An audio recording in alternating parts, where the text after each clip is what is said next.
Bien, buenas tardes.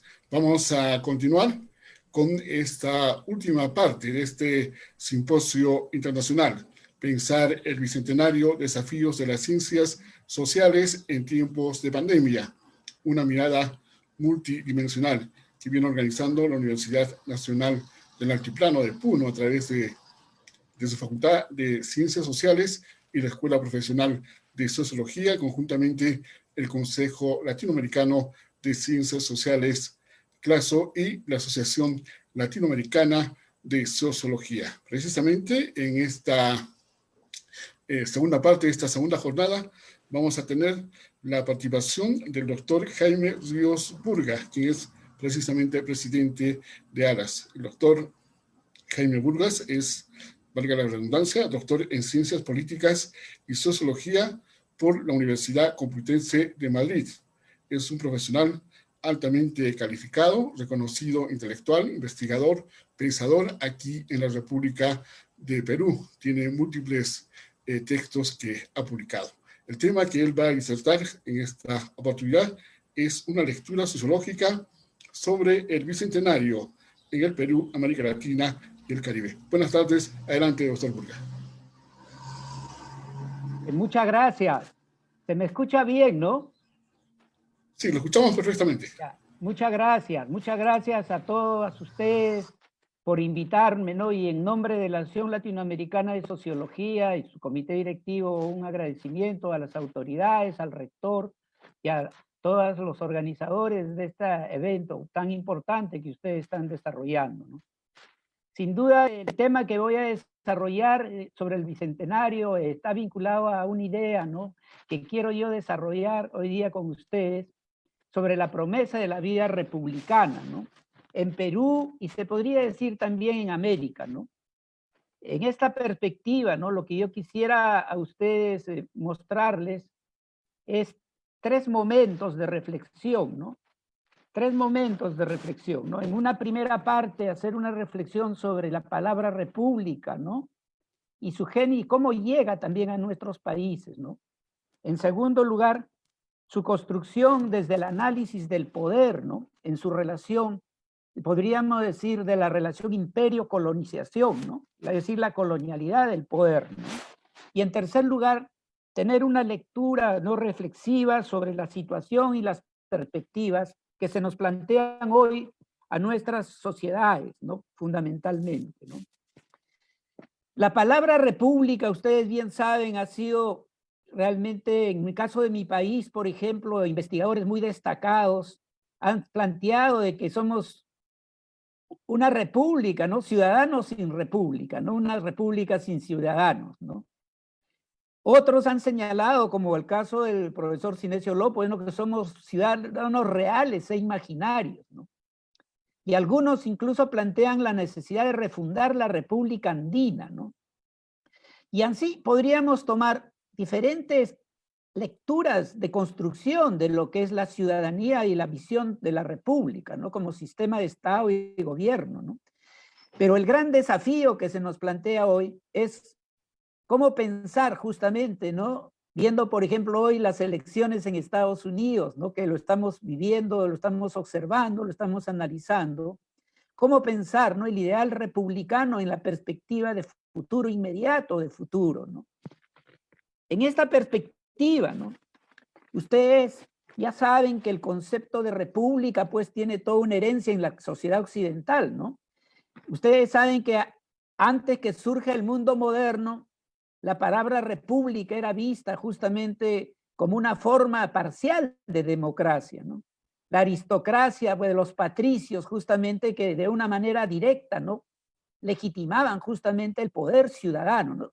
Esa idea del civilita romano que veía desde su propio yo o de su propio centro la dinámica de la vida y el otro era el bárbaro, ¿no?, que en el caso de nuestros países después va a ser el indígena, va a ser el negro, va a ser el otro, la otra, ¿no?, invisibilizado en el caso de las mujeres, ¿no?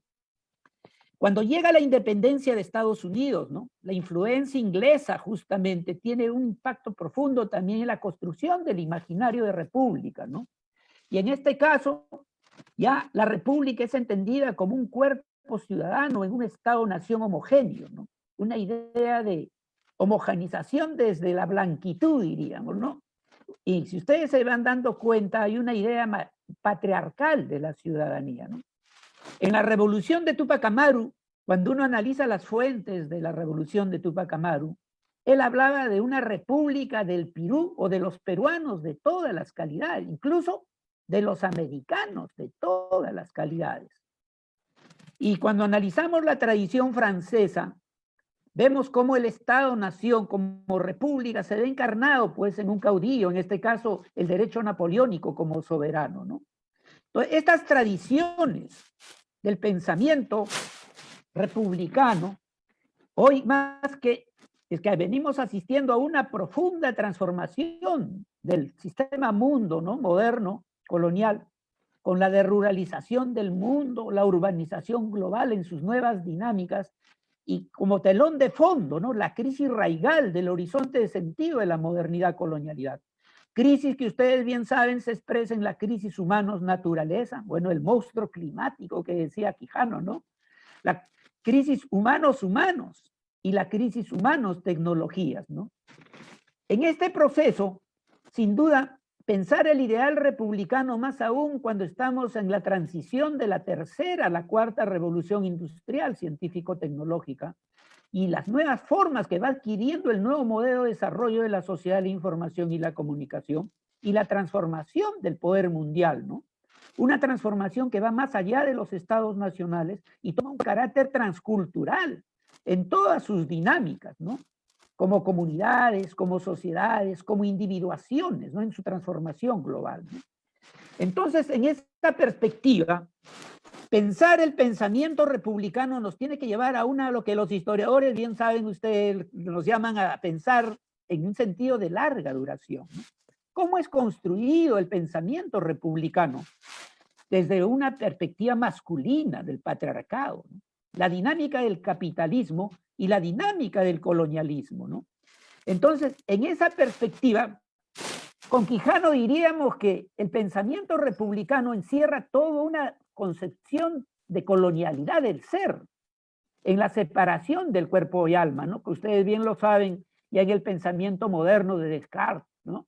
O bueno, de la perspectiva de la construcción del ideal moderno, de la subjetividad, con Hegel, por ejemplo, ¿no? En el cual idealiza y cuando habla de nuestras sociedades las ve pues como incivilizadas, como bárbaras, ¿no? O la colonialidad del saber, ¿no? Con su racionalismo, ¿no? Porque si pensamos la Revolución Francesa, ¿qué es la Revolución Francesa? Si no es más que la secularización de lo divino. Y en esa perspectiva no podríamos entender el pensamiento y la acción republicana, la práctica política de las formas de república que se han desarrollado, si no entendemos también la colonialidad del poder. Y hoy la privatización y el control total de la vida, ¿no? Que algunos llaman el biopoder, ¿no? Entonces, un análisis de la construcción del imaginario y de las prácticas de la república tienen que hacernos ver justamente que desde la independencia de Estados Unidos se crea un constructo social patriarcal con una idea de un nosotros como utopía del Estado-nación y la idea de la felicidad, ¿no? Sin duda, este imaginario de la independencia de Estados Unidos, que estamos hablando de 1776, 1778, tiene otro referente en la construcción. Miren, Tupac Amaru hablaba del cogobierno colectivo, que tenía una tradición en los años, pues, ¿no?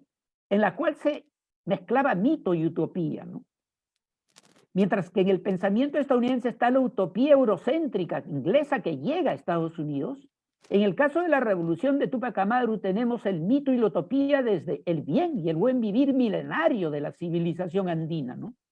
Y en el caso de la revolución de Haití, si ustedes bien saben, la revolución de Haití, lo que encontramos justamente es la identidad colectiva de la negritud, porque ustedes saben que la independencia de Haití fue la primera independencia en el proceso de nuestros países de América Latina y del Caribe. No se olviden que los ejércitos de los que hicieron la revolución de Haití se llamaban tupamaristas.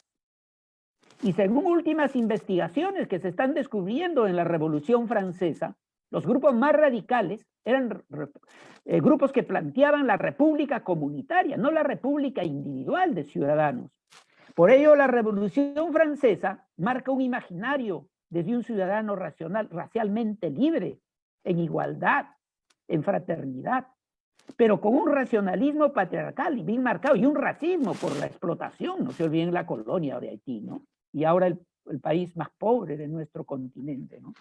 Entonces, en esa perspectiva, cuando vemos la construcción del imaginario de república en nuestros países, principalmente en nuestro país, por ejemplo, en Perú, vemos cómo la herencia colonial entre la monarquía y la república se entroncan no solamente en un debate, sino en una praxis de transformación, ya sea en su modelo, en el caso de la república liberal, conservador o mixto.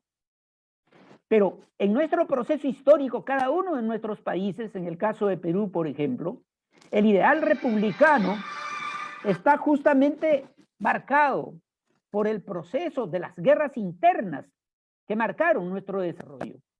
Sin duda la Argentina, sin duda Uruguay, sin duda Paraguay, Bolivia y todos nuestros países, como en Centroamérica, tuvieron sus dinámicas de conflictos profundos dentro del marco también de la influencia de las potencias globales que buscaban también condicionar su poder. Y la guerra con Chile, como ustedes bien saben, es uno de esos hitos centrales en el cual en nuestro caso en Perú marca la dinámica de construcción nacional en el desarrollo diverso del movimiento nacional principalmente indígena, criollo y popular, ¿no? En esa perspectiva, en el caso de nuestros países, ya en los siglos XX, ¿no? La crisis del Estado oligárquico va a marcar otro proceso de influencia, ¿no? Que en el caso nuestro llega a las reformas de Velasco, ¿no? Reformas que radicalizan el concepto comunitario de lo andino en la reforma desde el Estado, desde arriba, ¿no? Y podemos verlo también en las dinámicas de violencia de los años 80 hasta el 2000, ¿no? Como ustedes bien saben, las violencias marcadas por Sendero Luminoso y también el movimiento revolucionario Tupac Amaru, ¿no? Entonces, en esa perspectiva, ¿no?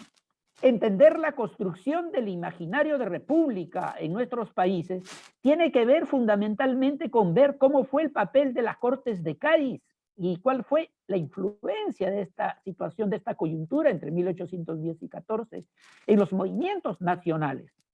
Los criollos asumieron un discurso de las Cortes de Cádiz, el movimiento nacional indígena también, el movimiento nacional popular y los movimientos afroamericanos, latinos, caribeños también. Pero no podemos dejar de señalar también la influencia saltante del papel de la Iglesia Católica en esa transición antes de la independencia de nuestro país, por ejemplo en Perú, y de hecho que va a tener una influencia en algunas experiencias de un liberalismo monárquico constitucional, ¿no? Estados Unidos es claro, ¿no? Su modelo viene de un republicanismo racista, ¿no? Que se construye desde el individuo blanco, ¿no? Ese velo, esa doble conciencia, esa línea de color que lo estamos viendo hoy, con las, por ejemplo, la actitud de Trump, ¿no? Frente al problema de las elecciones, ¿no? Pero qué contradicción, miren ustedes, ¿no? Los que más han votado en parte por Trump son esas poblaciones migrantes latinas y negras. Entonces, ¿cómo el republicanismo racista, como diría Arguedas, acultura e integra en sus constructos no solamente económicos, sociales, sino de poder, ¿no? Entonces, el republicanismo estadounidense ha tenido todo un impacto, como vamos a ver más adelante también en cada uno de nuestros países y principalmente en Perú, ¿no? Pero también no podemos dejar la Revolución Francesa, ¿no? Este republicanismo que también fue racista desde el Estado, en el modelo hobbesiano de la construcción, mientras que en Estados Unidos tenemos el planteamiento de John Locke, ¿no? Con toda una visión de la individuación y de la conquista y de la colonización, ¿no? Entonces, en esa perspectiva, ¿no?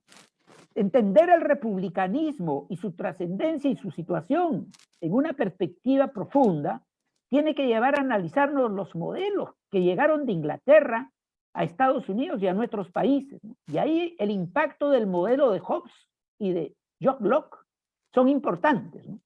Si hacemos un análisis reflexivo, profundo, del modelo que tenía Thomas Hobbes. En Thomas Hobbes hay un antropocentrismo estatista, ¿no? Está el absolutismo político, está el ceder el poder del soberano al presidente, ¿no? Y el individuo subordinado justamente a este modelo estadocéntrico, ¿no? Mientras que en John Locke está un antropocentrismo individualista, ¿no? Lo que se llamaría el pioner, ¿no? Esa tradición cultural del que se va a hacer rico, ¿no? Hasta el sueño americano, ¿no? Y la experiencia individual, como diríamos, que toma como base justamente al ser, ¿no? En ese sentido, la libertad se asocia a la propiedad privada y a una vida ciudadana individual en la construcción del modelo de república en una pluralidad y tolerancia, ¿no? En su modelo democrático, digamos, más radical, ¿no? Entonces, en esa perspectiva, sin duda, nos encontramos en una visión de construcción de la república en la cual tenemos una tradición que ahora está transformándose, ahora está cambiando, ¿no? Esa utopía de libertad individual, ¿no? Esa idea del progreso como sueño americano, sueño hispano-latinoamericano, como geopolíticas de poder, ¿no? Están sufriendo profundas transformaciones en este modelo de Estado-nación civilizado de los blancos, que invisibilizan a los otros, a las otras, ¿no? Y eso lo estamos viendo también hoy en Estados Unidos, ¿no? Pero ¿cuál es la característica estructural de esta construcción de república? Si leemos, por ejemplo, a George Washington o a Thomas Jefferson, ustedes se van a dar cuenta de que la construcción de la república es hecha sobre la base de la coerción, ¿no? Miren lo que dice aquí George Washington. El gobierno no es una razón, tampoco es elocuencia, es fuerza. Opera, dice aquí, como el fuego. Es un sirviente peligroso y amo temible. En ningún momento se debe permitir que manos irresponsables lo controlen. Y Thomas Jefferson dice, cuando los gobiernos temen a la gente hay libertad. Cuando la gente teme al gobierno hay tiranía. La república en el sentido anglosajón, podríamos decir, se construye sobre la base de un poder jerárquico masculino de violencia de poder. Y en ese constructo, evidentemente, vienen después por ejemplo, Benjamin Constant, ¿no? Benjamin Constant en su trabajo justamente sobre discursos sobre la libertad de los antiguos comparada con los modernos, que fue escrito en 1819, miren, plantea la idea de libertad individual desde la capacidad política del individuo como sujeto transformador. La libertad se articulaba al ejercicio justamente del libre albedrío individual. Y el Estado, por tanto, debería dar sentido a esta racionalidad, principalmente en la libertad de comercio. No es casual que la alianza estratégica republicana con la monarquía inglesa perdure en el tiempo en una alianza de poder. ¿Por qué? Ya las Malvinas, ¿no? Es un ejemplo típico, ¿no? Y ahí podemos ver cómo se da esa relación profunda de estructuración de continuidad histórica entre el modelo monárquico y el modelo republicano que desarrolla justamente todo el modelo estadounidense, ¿no? Entonces, en ese proceso, Tocqueville le entrega o le incorpora otros elementos, ¿no? Los elementos de una sociedad democrática individualista, libre, pero que invisibiliza al otro, a las otras. No aparece el negro, no aparece el indio, son inferiorizados y excluidos. Entonces, en esta idea de república democrática, sin duda, la comunidad republicana era una comunidad racialmente, como diría Quijano, diferenciada y estructurada como una lógica de poder de un yo, no de un diálogo con los otros. Y en esa perspectiva, justamente, ese imaginario llega a nuestros países.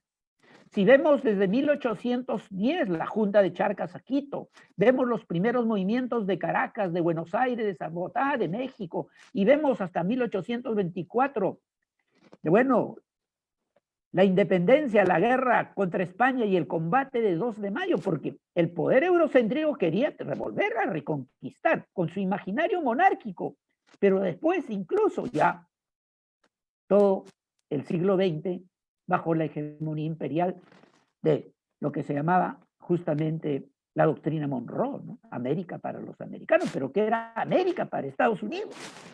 Entonces, en esa perspectiva de construcción, entender la influencia de nuestros países de la construcción de repúblicas tiene que ver con un análisis que está por, y todos lo debemos hacer con mayor profundidad, cómo la constitución de Cortes de Cádiz, por ejemplo, influye la religión, el centralismo, la idea de la idea de subordinarse a la madre patria, ¿no? Y la burocratización y la reforma colonial. Esta herencia ha quedado presente más en nuestros países, Perú, en nuestro país, ¿no? La Constitución de Estados Unidos, otra lógica, ¿no? El ejecutivo, el presidencial, el federalismo, el pueblo, el individuo, la conquista neocolonial, a diferencia ya de lo que estructurado por la colonia española. Y el caso de la influencia francesa, ese modelo de Estado centralista, provincialista y burocrático y estatal, que en el caso del Perú, de nuestro país, estructuró, se podría decir, la república, ¿no? Entonces, en ese proceso de transformaciones, es interesante contrastar, por ejemplo, cuando Leguía, Guillermo Bernardino Leguía, construye su constitución de 1920 y con el plan Inca de Velasco, por ejemplo, en 1968. Uno era un modelo bajo la influencia estadounidense, ¿no? Pero con herencia de las influencias de las Cortes de Cádiz y las Cortes de la herencia colonial, ¿no? La nación profesa la religión católica apostólica romana, el Estado la protege. Y eso lo podemos ver ahora, está en la actualidad. Un destacado científico peruano ha pedido que en el Perú sea reconocido justamente su derecho de matrimonio, digamos, heterosexual, homosexual o lésbico, y le han rechazado. Vemos cómo la república en nuestros países se centra bajo un ideario masculino patriarcal, extremadamente jerárquico y extremadamente, a veces, claro, se ha transformado en una especie de racialización de blanqueamiento, y no de diálogo y de culturas que se entroncan democráticamente en su construcción social. Entonces, si vemos el plan Inca de Velasco, ¿no? Se iba de un modelo de influencia estadounidense a un modelo de influencia nacional, pero con la tradición inca, ¿no? Miren ustedes, lo que sería la perspectiva de lo que Túpac Amaru planteaba, y no es casual, ¿no?, que Velasco Alvarado hace poner en Palacio de Gobierno la imagen de Túpac Amaru, que expresa justamente el Perú de todas las calidades, la idea de un proyecto de Perú de todas las sangres, como diría Arguedas, ¿no? Entonces, en esa perspectiva, ¿qué es lo que está en crisis ahora? Lo que está en crisis es todo ese imaginario republicano. Una crisis que atraviesa las instituciones, los partidos, los grupos, y una crisis de confianza y de fraternidad. Porque lo que ha entrado en crisis es el sustrato profundo de la política de la modernidad, colonialidad. Entonces, en caso de nuestros países y principalmente en nuestro país, no tuvimos una burguesía nacional que articule mercado, Estado y sociedad.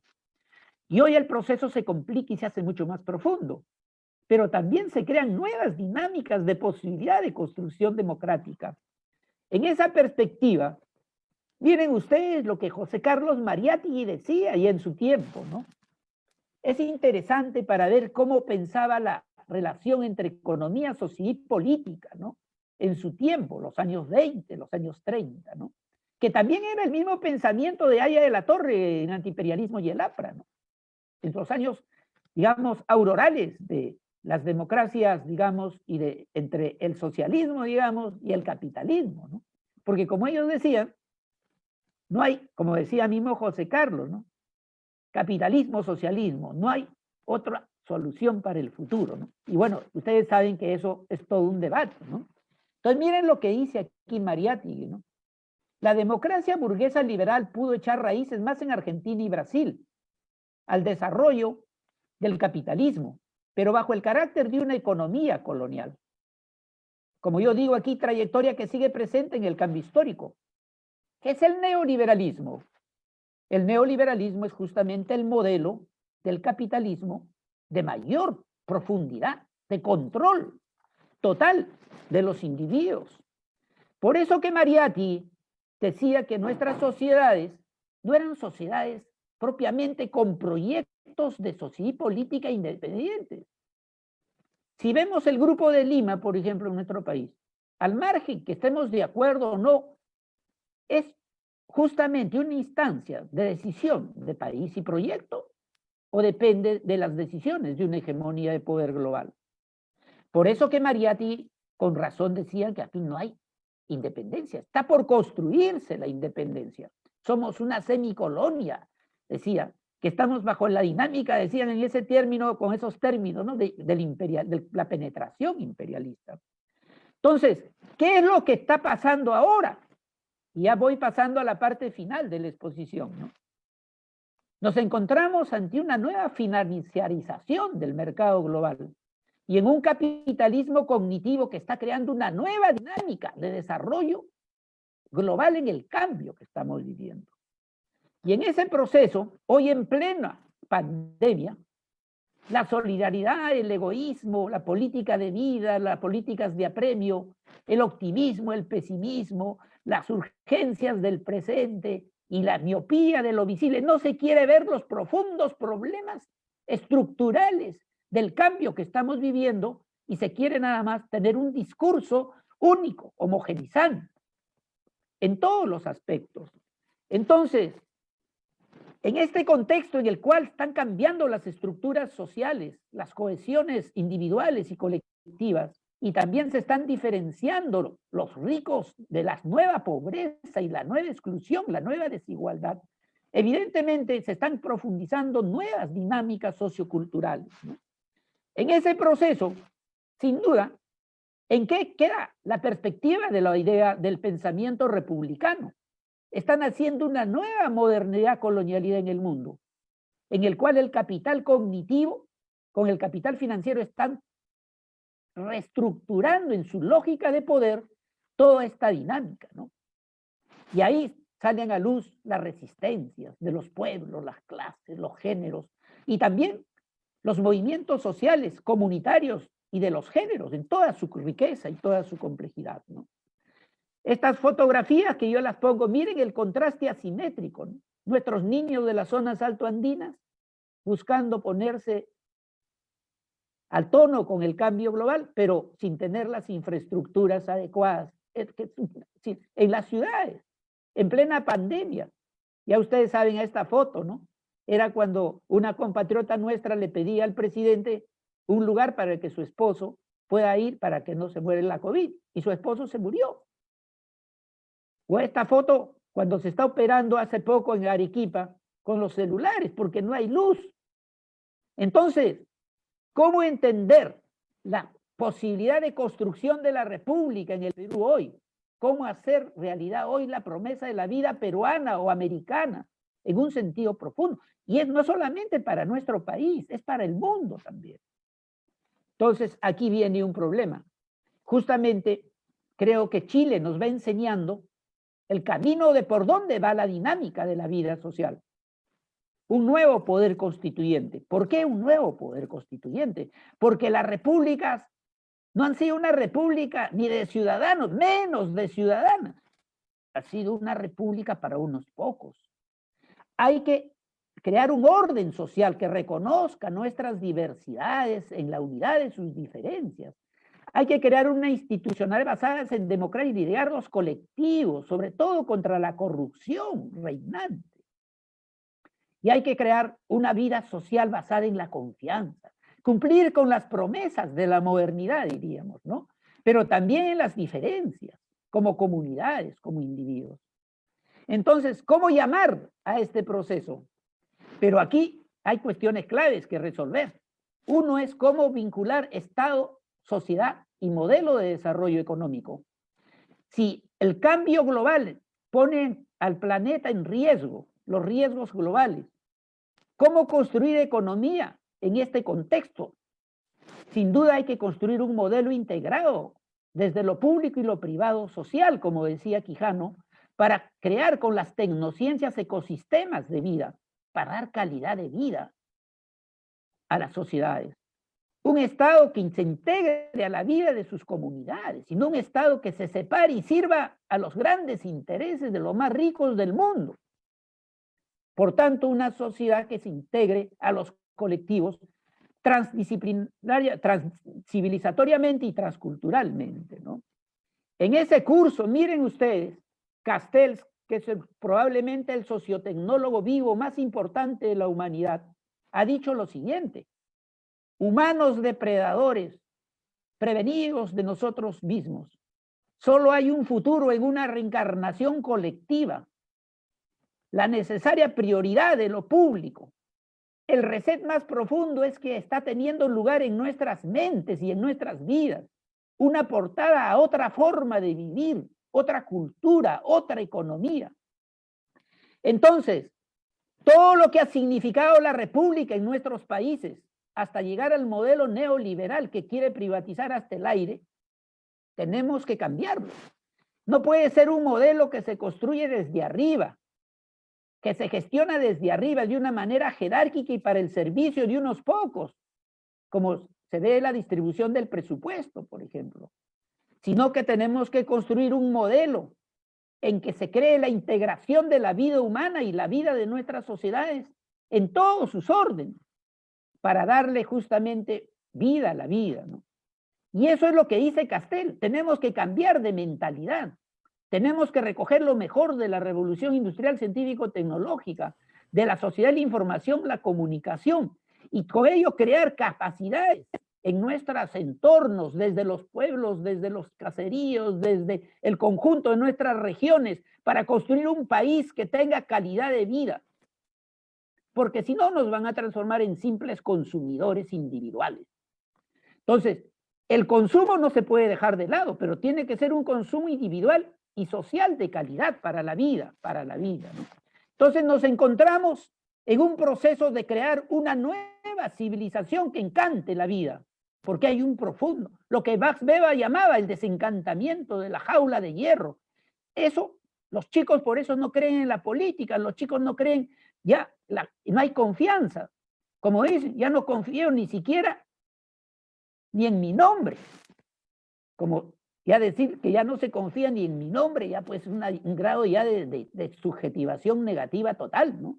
Entonces, las tecnociencias deben, unidas a la vida, unidas a la organización de los ecosistemas de vida, darle sentido a las sociedades, a los grupos, a las poblaciones, y en ese sentido resolver la crisis raigal de la colonialidad y del poder global, que justamente busca centralizar el poder, ¿no? Ya no será un castigo de Dios, ¿no? Como se pensó en la crisis del siglo XIV, ¿no? Ya no será la jaula de hierro, como pensaba Max Weber, ¿no? Sino será ese nuevo horizonte de sentido histórico que dé vida a la vida. ¿Por qué? Porque científica, racional y dialogando con los saberes, como diría el profesor Boaventura de Sousa, construir una civilización de vida, y en el cual el proyecto país se una a los otros, se unan los individuos, se unan las colectividades para dar una vida realmente en calidad, en sociedad, ¿no? Entonces, esto va a suponer toda una transformación de lo que diría justamente el profesor Boaventura de Sousa, cambiar el modelo patriarcal a un modelo post-patriarcal, crear organizaciones económicas sociales diferentes al postcapitalismo. ¿Por qué? Porque si no, las sociedades no van a poder tener una inscripción en la dinámica global con calidad de vida, nuestras sociedades. Y también descolonizar justamente no solamente el ser, sino el saber y también el poder, ¿no? En ese sentido, los escenarios que se vienen son escenarios diversos. Uno, se puede y se va generalizando el capitalismo cognitivo neoimperial. Por otro lado, está entrando en crisis el Estado-Nación, se está transnacionalizando dentro de esta nueva lógica, de este proceso de la nueva dinámica del capital cognitivo. Y por otro lado, hay estados y el multipolaridad se va procesando de una manera diversa. Ya ustedes lo ven con la presencia de China, Euroasia, etcétera, etcétera. Y en esa dinámica tenemos que construir justamente un proyecto de país, ¿no? Un nuevo proyecto de país que naturalice la vida y humanice la naturaleza, ¿no? Que dé sociabilidad e individuación a la vida, ¿no? Y que también integre todas las esferas que la modernidad colonial separó, lo verdadero, lo bueno y lo bello, ¿no? Yo quisiera concluir leyendo el gran historiador catalán, ¿no? Josep Fontana, ¿no? De la Universidad Pompeu Fabra de Barcelona, ha escrito unas palabras, me parece, una reflexión profunda desde un historiador con un profundo conocimiento de la historia de la humanidad, ¿no? Yo quisiera compartir sus palabras leyendo este párrafo con la cual yo concluyo, ¿no? Dice, lo decía un gran historiador peruano, Alberto Flores Galindo, en un texto que escribió cuando sabía que su muerte era inminente, que llevaba el título de Reencontremos la dimensión utópica y que está fechado en diciembre de 1989. Aunque muchos de mis amigos ya no piensen como antes, yo por el contrario pienso que todavía quedan vigentes los ideales que originaron el socialismo: la justicia, la libertad, los hombres, yo diría los humanos naturales.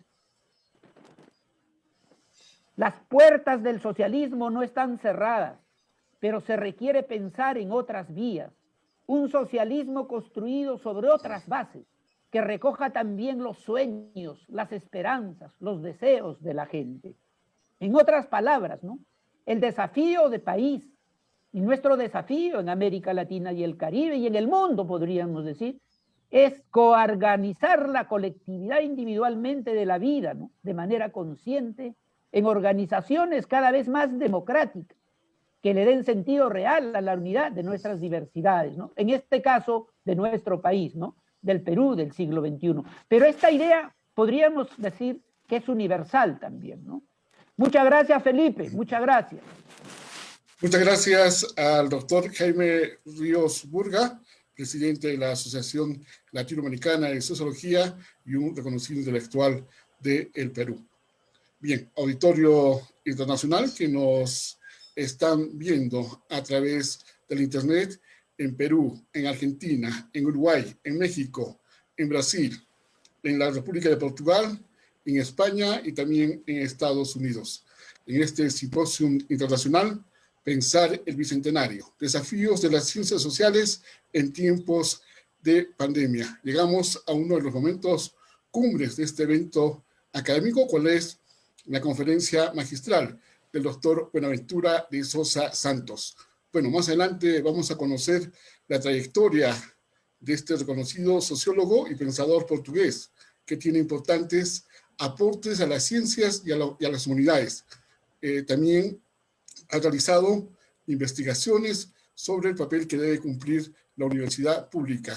Bueno, nosotros en Latinoamérica lo conocemos como un intelectual, se diría, comprometido, ¿no? Siempre está cuestionando, ¿no? La violación de los derechos humanos que ocurren en diferentes partes de nuestro planeta. Ha tenido una prolífica e intensa intervención en apoyo a los movimientos de organizaciones nacionales e internacionales y además es una connotada figura del Foro Social Mundial. Vamos a dar la bienvenida a este aula virtual de la Universidad Nacional del Altiplano al doctor Buenaventura de Sosa Santos desde la República de Portugal. Buenas tardes, doctor.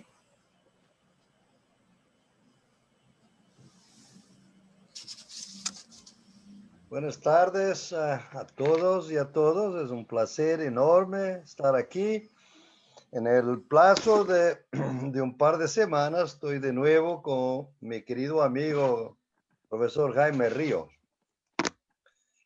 Y debo decirles que no hace sentido hablar de una conferencia magistral después de lo que oímos del profesor Jaime. Cuando mucho comparto con él esa conferencia magistral inaugural que habíamos asistido a Jaime en esta pasada hora, una aula magistral sobre todas las raíces de la República y los males en el continente, y que no se queda por la crítica, sino que presenta soluciones. Porque eso ha sido siempre un poco también mi preocupación, en el sentido que la crítica de alguna manera está hecha, pero hay una inercia de las ideas muertas. Es una cosa que siempre me ha impactado mucho, y que ideas que están deslegitimadas, que están muertas intelectualmente, sigan condicionando nuestros problemas y nuestras inquietudes. De hecho, es un tema que Emil Durkheim hace mucho tiempo también trataba al inicio del siglo XX, ¿no? Entonces, no es así una cosa muy nueva.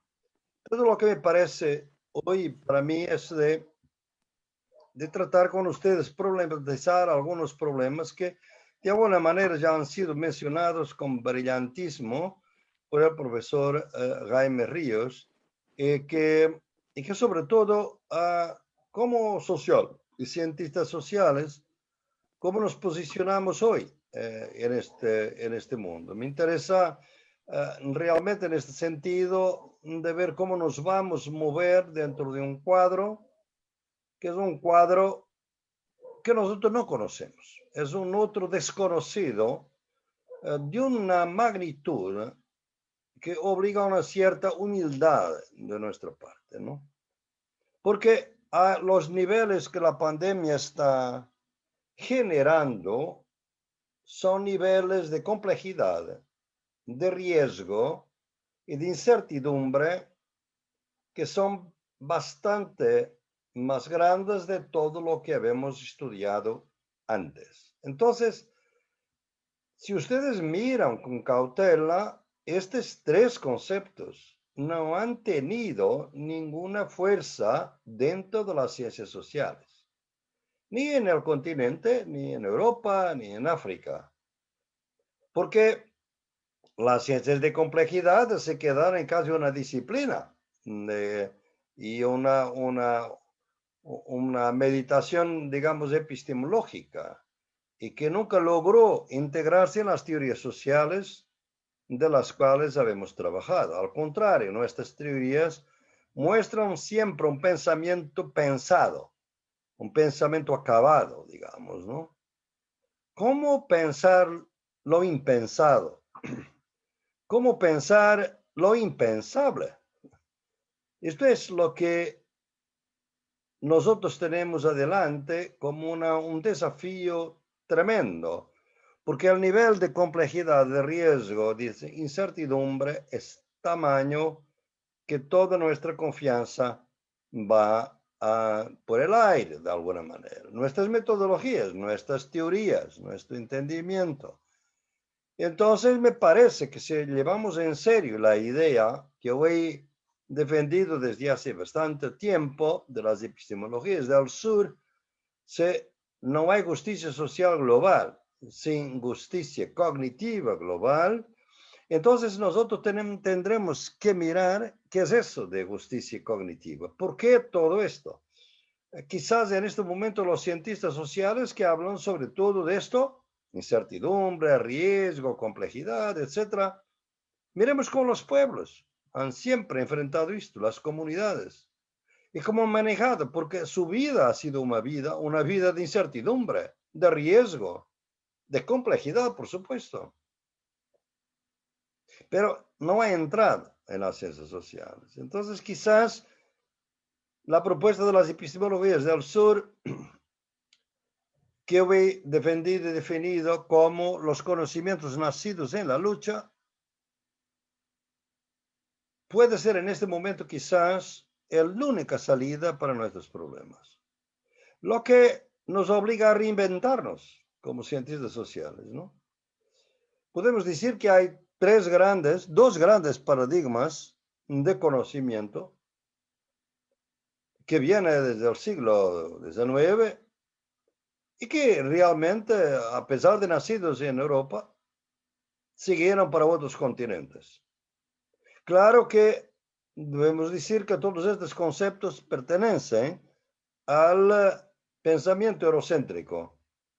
Cada vez más sabemos de esta grande masa de Eurasia entre la Europa mediterránea, la India y la China, que han alternado en predominio a lo largo de los últimos 2.000-3.000 años. Y como estamos viendo en este momento, nosotros somos hijos y nietos y bisnietos de un momento corto de dominación del Occidente, que viene desde el siglo XVII y que está terminando hoy de alguna manera. Y al contrario, vemos que durante muchos siglos, China, por ejemplo, era un pensamiento dominante, y no solamente el pensamiento, también la economía.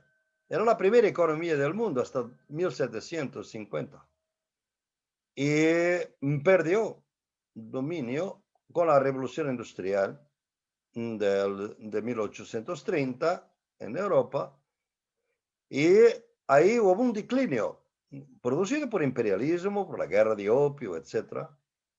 Y en 1960 China era 4% de la economía mundial. Y ahora de nuevo ya está en 16% a camino de los 20%, que es lo que hace una economía, digamos, de primer rango en el mundo. Y se calcula, y en este momento hay un debate en la Organización Mundial de Comercio, ustedes quizás se han dado cuenta, que la nueva directora está siendo enfrentada por los Estados Unidos y cuestionada por los Estados Unidos, simplemente porque hay un informe que no es conocido, pero que sabemos que existe, que dice que hoy ya China es la primera economía del mundo. Y los Estados Unidos no quieren que ese informe salga y sea publicado. Ustedes por eso miran cómo estamos en un periodo de guerra fría que quizás va a tener mucha influencia en las ciencias sociales. Yo en ese momento ocupo bastante a conocer mejor la experiencia oriental, que realmente Marx, Nietzsche, Schopenhauer, Max Weber, Durkheim, Carl Jung, etc., todos ellos se interesaron por la cultura oriental, pero simplemente para demostrar la superioridad de la cultura occidental. En relación a la cultura incaica o azteca, ni mismo problematizaron esto, lo problematizaron en relación a las culturas orientales, ¿no? Y por eso siempre para partir de la idea de la superioridad eurocéntrica y explicar las razones del declinio de las culturas orientales. En este momento estamos en una otra coyuntura que hay con más horizontalidad, por así decir, entender toda esta vasta experiencia, todo este vasto conocimiento. Son miles y miles de volúmenes que están por ahí. Y que uno leía, como yo leí Joseph Needham, sobre la ciencia y civilización en China, que son varios volúmenes, pero que todavía muestra que la única ciencia moderna es superior a la ciencia occidental. Tenemos muchas dudas hoy en día sobre todo esto, ¿no? Entonces estamos en un doble momento de incertidumbre. Por un lado, la pandemia nos ha traído un nivel de riesgo, de complejidad y de incertidumbre muy grande. Por otro lado, las ideas teóricas, filosóficas, analíticas del Occidente están siendo cuestionadas a un nivel mucho más profundo, que no es solamente el nivel intelectual, sino también de economía política. Y por eso hay aquí un momento que yo diría de interregnum para las ciencias sociales, que quizás se puede mostrar bastante creativo, ¿no? Y por eso lo que deberemos ver es si estamos a la altura de este momento. Si podemos pensar el impensable, sabiendo que las condiciones son malas. En algunos países son pésimos. Aquí en el continente latinoamericano tenemos en este momento no solamente un acoso del capitalismo universitario a las universidades, sino también el conservadurismo religioso en varios países, que está matando la posibilidad de un conocimiento crítico, libre, plural, independiente, que las universidades, con todos los límites, han intentado producir. Y nuestra lucha es para que produzcan todavía más, libres, más plurales, más independientes y más críticos. Y por eso llevamos la idea de que es necesaria una revolución epistemológica, ¿no? Entonces hay aquí un momento de interregno que además no viene solamente de la pandemia. Sabemos que la pandemia lo hace mucho más difícil porque no es una excepción. Es una excepción excepcional, por así decir. ¿Por qué? Porque nosotros estamos siempre acostumbrados a mirar las excepciones desde la norma. Pero esta excepción lleva a los estados, por ejemplo, a apropiarse de inmediato de un concepto del nuevo normal. O sea, como la excepción se iba a normalizar de una otra manera. O sea, no se iba a ir. Entonces, el nivel de normalidad será distinto porque es basado en esta nueva excepcionalidad que se ha creado. ¿Cómo vamos nosotros, que habemos creado, por ejemplo, estados democráticos, estados de excepción, que habemos creado una metodología y un conjunto de categorías para condiciones normales y condiciones excepcionales? De repente, todo es excepcional, todo se transforma en un nuevo normal, ¿y cómo vamos de aquí a salir? Ese es el problema. Y no hay recetas, no hay recetas. Eso es lo interesante de esto todo, ¿no? Una cosa que nos debe mover es que en este momento, como no hay recetas, también hay muchas cosas que ocurren y que son sorprendentes. Yo voy a mirar dos, analicemos dos. Yo pienso que en la ciencia política y en las ciencias sociales deberemos cada vez más empezar con ejemplos. La gente necesita de saber de lo que estamos hablando, porque nuestro conocimiento es muy abstracto. Las elecciones en los Estados Unidos. ¿Qué es esto? ¿Qué está pasando? Las elecciones de los Estados Unidos, por la influencia que los Estados Unidos tienen en el mundo, este proceso electoral es de hecho un curso avanzado para fascistas. El comportamiento de Trump en este momento es el clímax de un curso avanzado para fascistas en el mundo. Estoy seguro que todos los aspirantes autoritarios, fascistas, protofascistas en el mundo, los tenemos algunos en el continente, como tenemos en Europa, los Salvinis, los Bolsonaros, las Layanes en Bolivia, tenemos por todos los Iván Duques, tenemos por todo lado, ¿no? Los Piñeros en Chile. ¿Qué están pensando? Están aprendiendo. Y nosotros estamos analizando. Ellos están aprendiendo. Por ejemplo, ¿cómo se descaracteriza la democracia? El principio fundamental de estos fascistas es que hay que rehusar una derrota electoral. Fíjense ustedes que lo que hemos visto en Bolivia, una victoria contundente. Luis Arce ha sido víctima de un atentado ayer. Quizás no lo dejan asumir la presidencia. ¿Por qué? Porque no se piensan que una vez que tienen el poder lo van a perder.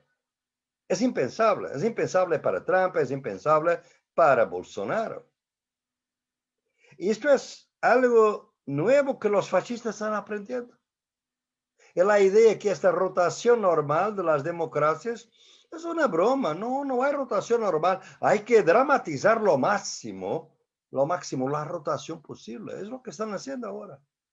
Toda la gente está prendida a las pantallas de televisión para ver cuál es los resultados en Georgia, en Pensilvania. ¿Qué es eso? ¿Cuál es la importancia para el mundo? Este espectáculo mediático es una dramatización, porque sabemos cuál es el sentido profundo de esto, de esta mirada. Es que en los Estados Unidos no se está disputando entre diferentes alternativas o opciones democráticas. Se está votando entre democracia y otra cosa que no se sabe lo que es. Biden no es mucho mejor que Trump en términos de políticas. No va a ser mucho mejor para América Latina, les digo. No va a ser mejor en el litio de Bolivia, no va a ser mejor con los recursos naturales de Brasil, no va a ser quizás mucho mejor con Venezuela o con Cuba. Recuerden lo que fue Obama, el hombre que produjo las guerras realmente, y los drones, y todo más. Y que ha dicho que Venezuela era una amenaza seria a los intereses y a la seguridad nacional de los Estados Unidos. No fue Trump, fue Obama. Entonces, lo que está en causa es que no es simplemente una opción democrática en los Estados Unidos, es una opción entre una democracia imperial y algo que es una monstruosidad de que no sabemos lo que sea.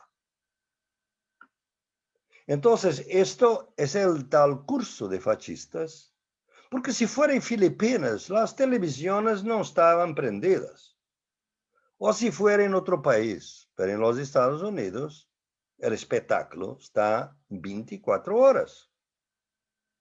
Entonces, podremos tener, obviamente, una gran solidaridad, y la tengo, obviamente, con el pueblo norteamericano. Y se ha dicho muchas veces que realmente los latinos están siendo corrompidos por el sistema y por eso votan en Trump. Cuidado, no es así. O por lo menos pienso que no es así. ¿Por qué?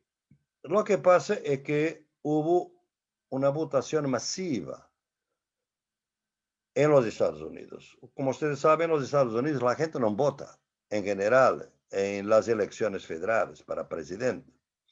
A mí, yo que he vivido 35 años ahí, la mitad del año, siempre me impactó que no era importante las elecciones federales. Ahora mucho más gente votó.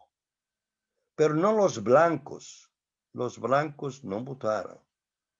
Votaron un poquito más, pero no mucho más. Porque muchos de los blancos, por ejemplo, más radicales, estaban con Bernie Sanders. Y han dicho, no, no vamos a votar. ¿Para qué Biden? Pero los votos latinos, los votos africanos, eso sí, sintieron que era necesario votar. Y votaron realmente mucho más que antes. Es un aumento brutal del voto latino y africano. Y por eso, claro que por eso va una parte importante para Trump también. Pero no es todo. Claro que, obviamente, que Trump ha juzgado muy bien con cosas que no conocemos muy bien.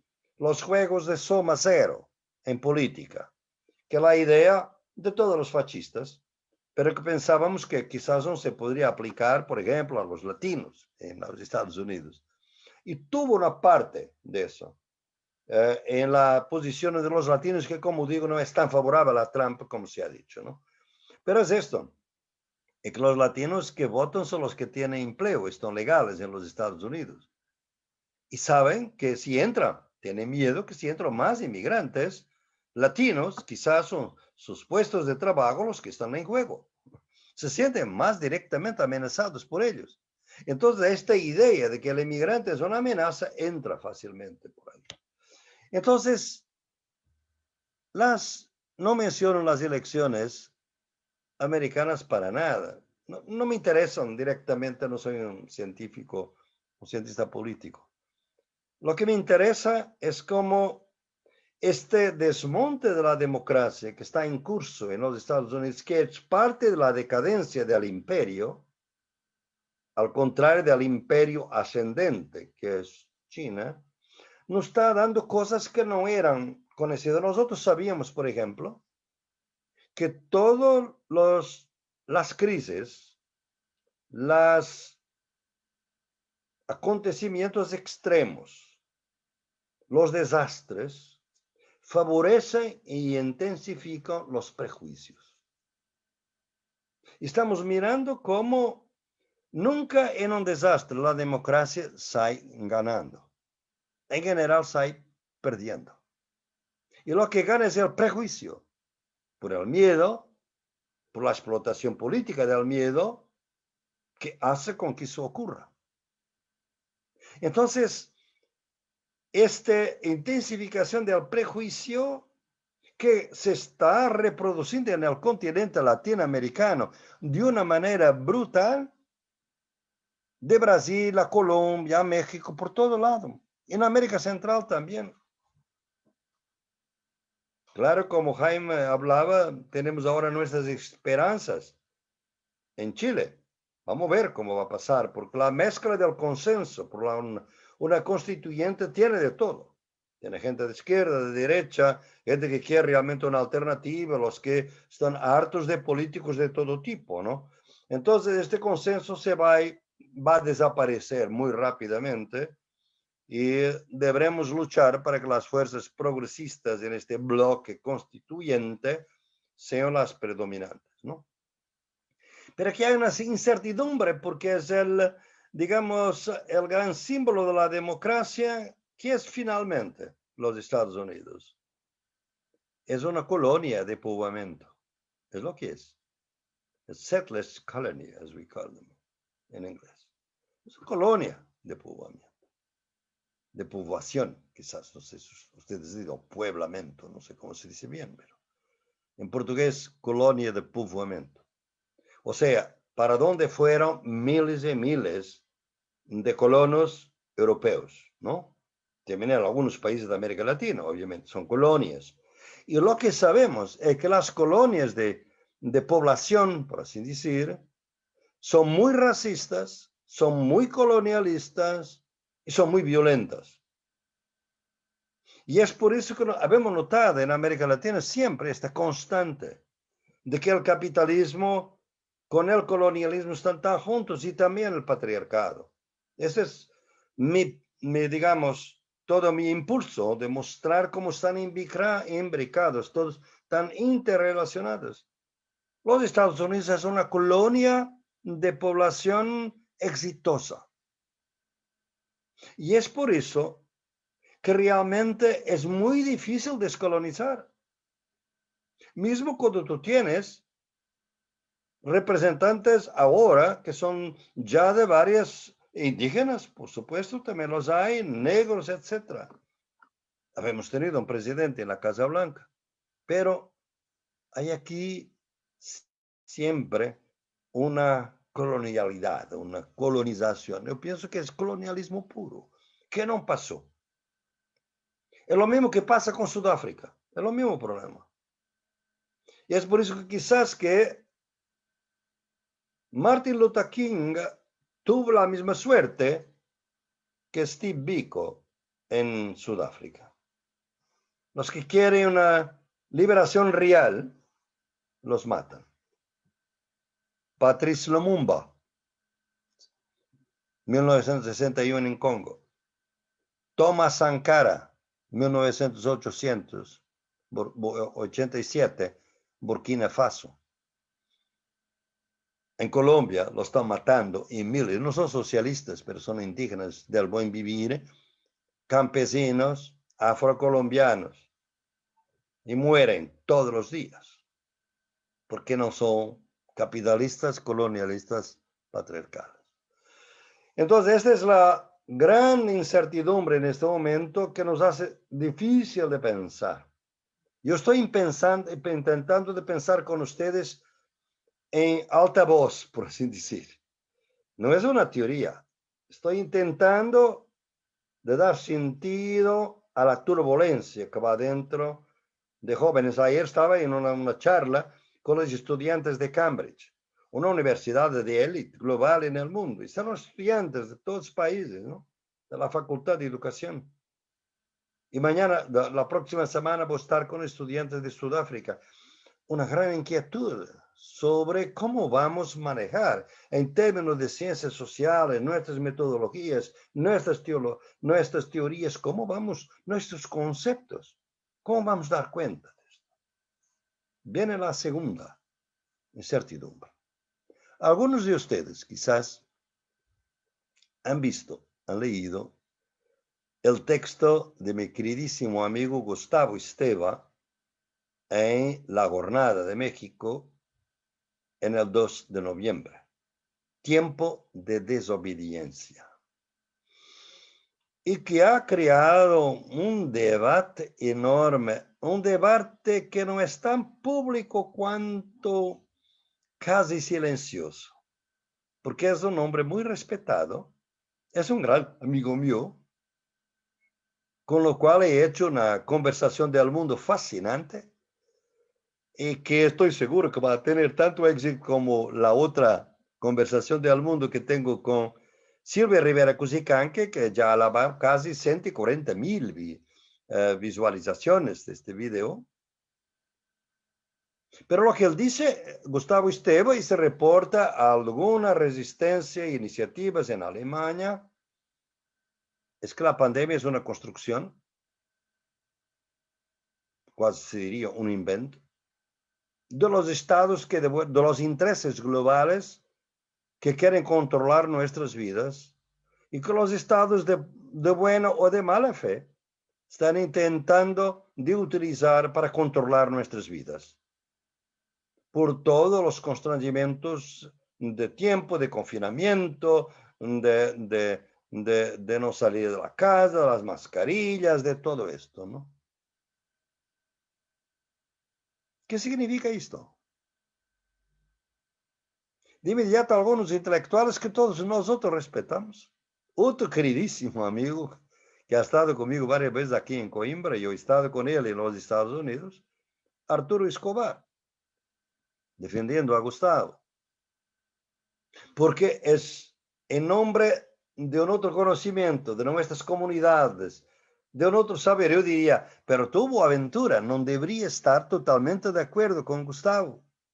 Tú que hablas de las epistemologías del sur, del capitalismo, colonialismo y patriarcado. ¿Por qué no estoy totalmente de acuerdo? Yo estoy pensando en alto, en alta voz con ustedes, ¿no? Yo escribí una carta abierta. Pasó por Ubuntu. Algunos de ustedes quizás han leído esta carta. Con mucho respeto, con mucha amistad, con mucha admiración, como hago siempre. No tengo otra manera de estar en la vida académica. No me gusta la grosería del insulto, del enfrentamiento. Pienso que no es lo que debemos tener entre nosotros dentro de la vida académica. Pero lo critico.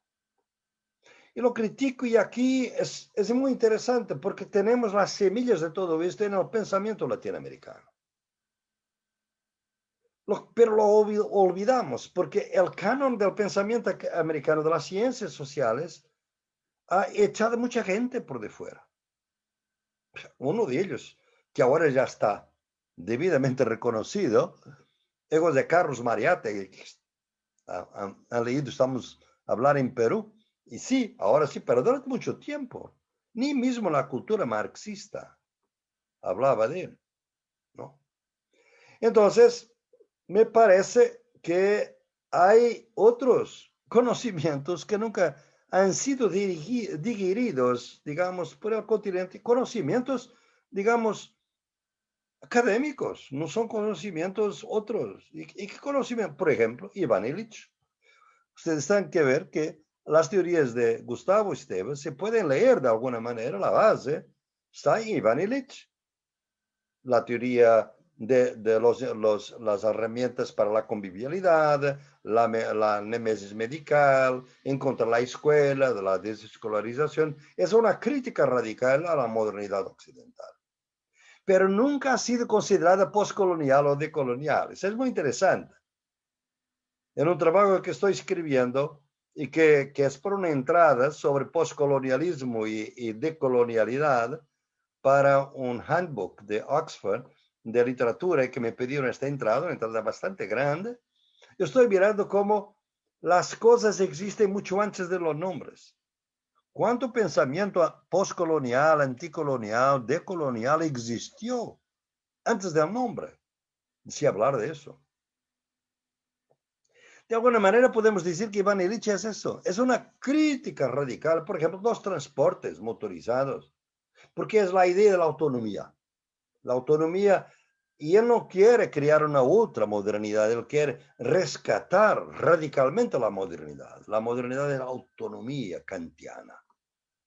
y la autonomía kantiana se fue. Se fue. Con toda la tecnología, con todo el control, con todos los instrumentos, por ejemplo, en la agricultura, en las escuelas. Él era en contra de todo el sistema escolar formal. Porque las comunidades son educativas en general. Y la educación debe tener lugar en las familias y en las comunidades. Y lo mismo con la medicina, ¿no? Es un pensamiento radical de un cura jesuita, de hecho, que estaba suspendido, por así decir. Nunca dejó, pero abandonó obviamente los sacramentos, pero fue un hombre extremadamente, lo conocí muy bien, estuve con él en Cuernavaca y dicté un curso con André Gorz, el gran filósofo francés, André Gorz, sobre derecho y revolución. Y fue ahí que miramos mucho un tema que quiero tratar ahí un poco ahora con ustedes, que es la idea de transición. Y eso fue, obviamente, en el tiempo en que estuvo con Gorz en Cuernavaca. 1973, 74, donde estaban también los exiliados de América Latina, de las dictaduras, ¿no? De Argentina, de Chile, de Brasil, un espacio realmente de acogida de muchos intelectuales en México, que ha sido siempre una sociedad de hospitalidad para los exiliados, como ha hecho después de la guerra civil en España y del periodo republicano, después de 36-39. Entonces, el hecho que Gustavo Esteva viene con una crítica que pone en causa todas las medidas de los estados para proteger la vida, porque están robando la autonomía de la gente para hacerlo. Y aquí se crea un dilema para nosotros, porque de alguna manera tú estás de acuerdo. Tú piensas, te resuena esta idea. Pero al mismo tiempo, miras que esta es la idea de Bolsonaro y de Trump. En la apariencia es muy semejante. Bolsonaro dice, es una gripezinha, es una gripe, es una cosa banal. Trump es el Superman. Fue contagiado y de inmediato venció el virus. Entonces, si yo puedo vencer el virus, ustedes vencen. No tengo miedo. Eso es una banalidad. Esa es la idea del Superman transformada en política antipandémica, ¿no? Entonces, pero al mismo tiempo tenemos la vida de la gente. Esta pandemia ya ha matado 1 millón de personas, más de 1 millón de personas. En los Estados Unidos, 230,000, más que en Vietnam, más que todo, ¿no? En Brasil, 150,000 muertos. Y si vamos por ahí, México, Colombia, Perú, etc. En Portugal, en Europa estamos en una segunda ola. Portugal es pequeño, pero todos los días mueren 40 personas, 35, 50, todos los días. Y los servicios públicos de salud están llegando casi a un límite, ¿no? Entonces, hay aquí un problema. ¿Cómo manejar una crítica radical de tipo de Gustavo? Y yo la carta abierta, ustedes pueden mirar, como voy diciendo, mira, ella no es una construcción, puede ser utilizada políticamente, lo hace, pero la pandemia es una cosa real, no es un invento, no es una construcción, porque es el resultado del mal desarrollo, que Gustavo ha criticado miles de veces, que nosotros habemos criticado más recientemente. Él fue lo primero, el pionero, por así decir. Es la idea de que realmente el extractivismo, la forma de desarrollo extractivista de la explotación de los recursos naturales sin límites, con la minería a cielo abierto, con la contaminación de los ríos, está probado hoy. Que esto es la razón de esta pandemia y de muchas más que van a venir. Por eso el siglo va a ser un siglo de pandemias intermitentes. Y por eso esta crítica del modelo está cierta. Ustedes saben cómo una parte importante de la intelectualidad latinoamericana ha criticado los gobiernos populares de Brasil, de Bolivia, de Ecuador, por ser extractivistas. Y se inventó un término que es el término progresismo. El progresismo quiere decir que no es de izquierda, es otra cosa. Y ustedes han visto, por ejemplo, que a mí me molestó bastante cómo algún feminismo blanco y mestizo en América Latina evaluó el golpe contra Evo. Algunos casi lo saludaron, otros dijeron que no era un golpe, cuando fue verdad y está probado hoy que fue un golpe. ¿Por qué? Y si ustedes miran ahora cuando Luis Arce gana las elecciones, ustedes miran cómo las evaluaciones no son tan positivas cuanto podríamos imaginar, porque está siempre con la idea de que hay que seguir condenando a Evo Morales. Yo lo critiqué en cuanto era poder.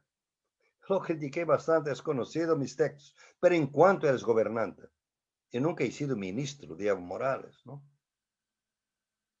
Entonces, hay aquí una confusión dentro de la intelectualidad que en el caso de Bolivia, para mí, éxito de decir esto. Y éxito, porque es duro, es que yo pienso que alguna intelectualidad, mismo la más reciente, es racista. Yo pienso que ha sido más contundente en la crítica contra Evo porque Evo es un indígena.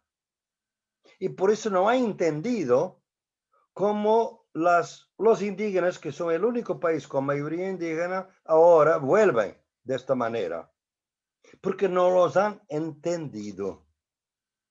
La cultura eurocéntrica, mismo crítica, mismo anti-extractivista, etc., no entiende el alma del indígena. Y esto es algo que nos debe hacer pensar. Nos debe llevar a pensar y a repensar. Y realmente tener cuidado con lo que decimos. Y quizás yo no he tenido ahora mismo mucho cuidado. Es mi autocrítica inmediata, digamos, si quiere. Pero pienso que es necesario que podamos enfrentarnos a esto porque es la otra incertidumbre en que estamos.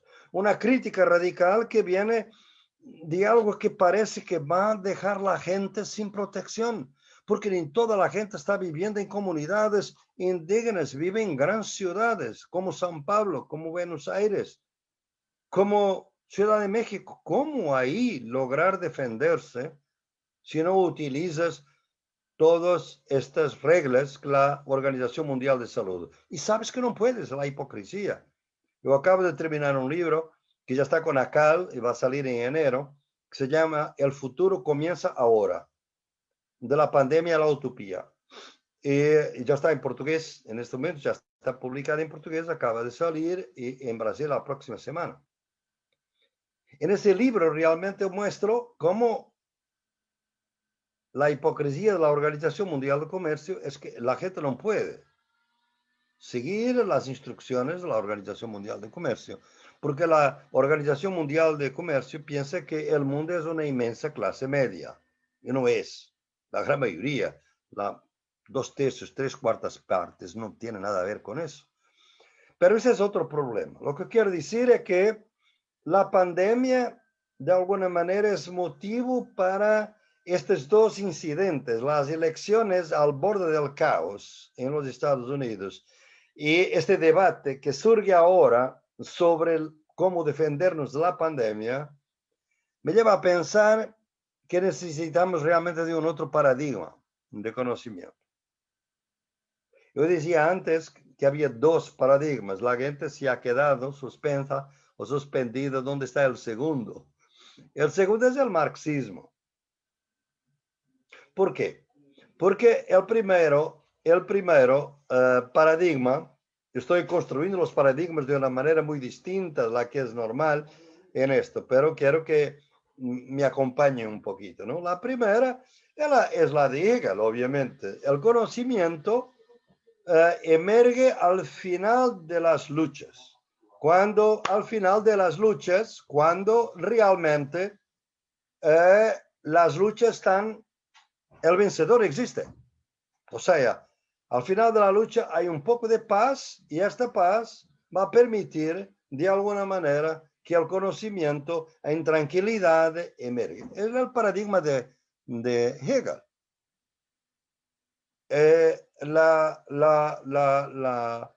El owl de Minerva, el pájaro de Minerva, vuela a la noche, al entardecer. El problema, como sabemos, es que es al entardecer, a la noche, después de la lucha, el único conocimiento que existe es el conocimiento de los vencedores. El conocimiento de los vencidos se fue.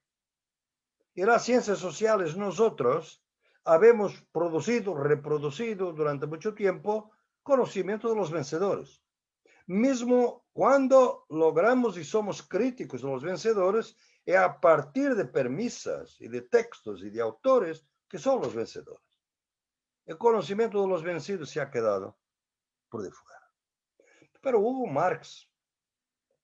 Marx intentó un paradigma totalmente distinto. Es el paradigma del conocimiento antes de la lucha. Porque Marx parte del presupuesto que la clase obrera sea el sujeto político de transformación de la sociedad capitalista, ¿no? Pero no lo puede hacer como existe, porque empíricamente los obreros no son socialistas ni comunistas. Los obreros son parte de la opresión, y son víctimas de la opresión. Son una clase en sí, an sich, como él decía en el Alemán. Pero el problema es de crear como esta clase en sí pasa a una clase para sí, für sich. Y para eso hay que crear una teoría. El marxismo es la teoría de vanguardia, es una teoría que prepara para la lucha, antes de la lucha. Todos nosotros, mi formación es marxista, obviamente. Y sigo y continúo a seguir en rasgos muy importantes del marxismo. Pero tuvo que desaprender algunas cosas del marxismo, no para dejar de ser marxista, al contrario de mucho dogmatismo que es una plaga en la vida académica del continente todavía hoy. Y que si no es ortodoxo, ya no es marxista. Y normalmente vienen insultos con eso para ciertos sectores de la vida académica latinoamericana, europea ni hablar. El marxismo se considera una cosa de museo. Gracias a Dios, en América Latina no es así. Pero hay un cierto dogmatismo, ¿no? El problema es que no habemos entendido Marx bien. Habemos sido muy selectivos de él. Entro en eso. Pero el problema es que el marxismo transformado en teoría política nos ha dejado mucha frustración a lo largo del siglo. Porque el marxismo no fue a la obra de Marx, fue la manera como el marxismo fue construido por el marxismo soviético y después chino, etcétera, etcétera. No voy a entrar en eso. Pero el problema es que, por ejemplo, un aspecto fundamental de Marx fue totalmente olvidado. Totalmente olvidado. Me llevó años de vida a llegar a esta conclusión, debo decirles, con toda humildad. Porque, por ejemplo, yo no había visto bien, porque no había leído varias veces El Capital, les debo confesar, y los Grundrisse también, y toda obra de él. Pero no había visto cómo en Marx hay las dos oposiciones, no solamente la contradicción entre capital y trabajo, sino también la contradicción entre humanos y naturaleza. Y eso es muy claro ahora para mí después de reconocer esta dimensión ecológica del trabajo de Marx, lo que llamaba el metabolismo social, que el capitalismo introducía una expropiación no solamente del trabajo, sino de la naturaleza. Y por eso creaba un robo de la naturaleza, que es un concepto que va a buscar a un científico natural de Alemania del siglo XIX, Ludwig Liebig. Y por eso utiliza la idea de que el capitalismo rompe el metabolismo, y por eso se crea el concepto de fractura metabólica en la relación entre los humanos y la naturaleza. Y entonces realmente vamos de aquí seguir que realmente se puede conectar el propio marxismo con el pensamiento indígena de la madre tierra. Es posible en esta manera, pero hay que reconstruirlo. Si no lo hacemos, el marxismo nos ha creado mucha frustración. Y es por eso que yo he pensado y trabajado en un tercer paradigma, que no es el conocimiento antes de la lucha, ni el conocimiento después de la lucha. Es el conocimiento en cuanto se lucha. Nacido en la lucha, para la lucha, en contra del capitalismo, el colonialismo y el patriarcado. Y llamó eso las epistemologías del sur. Y aquí salimos, tendremos que salir de toda la cultura eurocéntrica, pero tendremos que salir también de las universidades. No digo totalmente, pero parcialmente. Nosotros llevamos en serio esta propuesta, no podemos trabajar en las universidades más del 50% de nuestro tiempo. Tendremos que estar fuera. No es hacer simplemente trabajo de campo, estar en la lucha. Estar en la lucha con la gente, que está luchando desesperadamente. Y si estamos con ellos, vemos que de inmediato hay ciertas teorías que no podemos decir a la gente que está incapaz de se defender, que llega a las urgencias de los hospitales y no hay ventiladores, no hay nada, y decís, mira, esto es una construcción para controlar a la gente, no existe pandemia. Yo no puedo decir esto a gente que está al borde de la muerte, angustiada, realmente en una aflicción de vida total. Hay que respetar a la gente. Y nuestras ciencias sociales y nuestros radicalismos no nos permiten respetar a la gente. Y por eso yo digo siempre que no soy un intelectual de vanguardia, sino de retaguardia. Hay que ir con la gente, con los conocimientos nacidos en la lucha, con la ecología, ¿sabes cómo la llamo?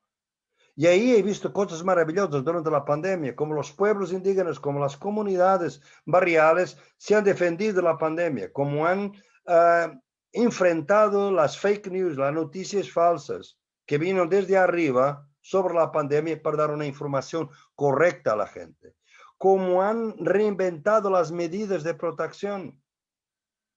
Yo mencionaba hace poco cómo la Guardia Indígena y la Guardia Cimarrona de las poblaciones indígenas y afrocolombianas sustituyeron el bastón por la vez primera para traer en la mano el gel y las mascarillas para distribuir a todos los que entraban en la comunidad, para defender la comunidad. Porque ellos tienen una experiencia que muestra que estas pandemias pueden ser parte de una guerra biológica en su contra, porque lo han vivido desde el siglo XVII. Porque los colonos portugueses, españoles, franceses, ingleses, los contaminaron muchas veces sin saber y algunas veces intencionalmente como guerra biológica. Son los que tienen más experiencia, porque los blancos no tienen experiencia. Nosotros no estamos, los blancos y la cultura mestiza no está acostumbrada a ser invadida. Veo los Estados Unidos, los invasores máximos del mundo después de la Segunda Guerra Mundial. Invaden todos los países, pero cuando son invadidos por un virus, no se saben defender. Parecen un estado fallido en este momento. Entonces, si nosotros miramos esto, entonces nos tenemos que preparar nuestras ciencias sociales para esta nueva complejidad, con conocimientos que tienen que venir de fuera. Reconstrucciones teóricas, por ejemplo, que he propuesto brevemente del marxismo, de la fractura metabólica. Vamos a utilizar todo. El marxismo, por supuesto, pero los saberes populares, vernáculos, de la gente, de las poblaciones. Por ejemplo, el manual de hierbas para crear inmunidad en los cuerpos, para que se defiendan de la pandemia que los indígenas de Putumayo en Colombia han producido reciente. Es esto, la creatividad de las comunidades creando nuevas alternativas para se defender. Y tengo noticia que en Perú también lo han hecho. ¿Cómo lo han hecho en Buenos Aires? En Argentina, en Brasil, en Colombia, en México. Entonces me parece que esta pandemia, como he dicho que el futuro comienza ahora, yo quiero decir que es la matriz. Esta pandemia es la matriz de este siglo. Entonces, como el siglo XX fue la matriz de las ciencias sociales como las conocemos, nosotros vamos a tener que reinventar una matriz, otra. ¿Cómo vamos a hacer? ¿Cómo va a ser Claxo, mi querida Claxo, con quien colaboro tanto? Y ahí está Karina también. ¿Cómo vamos todos a hacer esto? Ese es el problema que tenemos ahora, cómo vamos a reinventar una matriz para este siglo. Y aquí viene el punto final de que les quería comunicar. Es que la novedad nunca puede ser en la sociedad una ruptura total. Es muy raro que eso pase. Antonio Gramsci lo ha mostrado mejor que nadie. Y ustedes saben que Gramsci fue una influencia en Mariátegui, como sabemos de las cartas de Italia, de Mariátegui. Entonces, tendremos que entrar con conceptos de que no sabemos mucho. El concepto de transición. Lo que quizás me ha llevado a discrepar de mi querido amigo Gustavo no es su posición, su idea central. Es que no se puede ir de donde estamos hasta donde él quiere de un día al otro. Tendremos no solamente que hacer pedagogía, pero tendremos que defender la vida de la gente, que está víctima del mal desarrollo.